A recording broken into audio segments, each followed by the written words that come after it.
નમસ્કાર દર્શક મિત્રો, આશા ન્યૂઝ ગુજરાતીમાં આપનું સ્વાગત છે।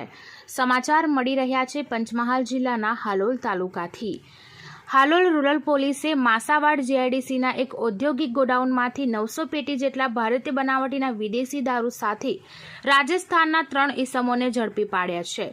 ગોડાઉન ભાડે રાખી તેમાં ગોવાથી દારૂનો જથ્થો લાવીને અત્રે ઉતારવામાં આવી રહ્યો હતો। ગોડાઉનનો માલિક કોણ છે અને તેને આ ગોડાઉન કોને ભાડે આપ્યું હતું, આ જથ્થો રાજસ્થાનથી કોને મોકલ્યો હતો અને અહીં કોને મંગાવ્યો હતો, તે દિશામાં પોલીસે તપાસ શરૂ કરી છે। પંચમહાલ જિલ્લામાં હાલોલ તાલુકો ભારતીય બનાવટીના વિદેશી દારૂના નેટવર્કનું એપી સેન્ટર બન્યું હોય તેવું અત્રે નોંધાઈ રહેલા વિદેશી દારૂના કેસો જોતા લાગી રહ્યું છે। હાલોલ રૂરલ પોલીસે અને ટાઉન પોલીસ તેમજ જિલ્લા એલસીબી અને વિજિલન્સ દ્વારા વિદેશી દારૂ પકડવામાં આવી રહ્યો છે, છતાં ખેપિયાઓ દ્વારા અત્રે દારૂ ઠાલવવામાં આવી રહ્યો છે અને બુટલેગરો બિંદાસ તેનું વેચાણ પણ કરી રહ્યા છે। ત્યારે હાલોલ રૂરલ પોલીસ દ્વારા આ અઠવાડિયામાં વિદેશી દારૂનો જથ્થો ઝડપી પાડવામાં ત્રીજી સફળતા મેળવી છે। મહત્વપૂર્ણ અને નોંધનીય બાબત એ છે કે દારૂનો જથ્થો ઝડપાયા પછી આ વિદેશી દારૂના વેપલા સાથે સંકળાયેલા મુખ્ય માથાઓના નામો સામે આવતા નથી।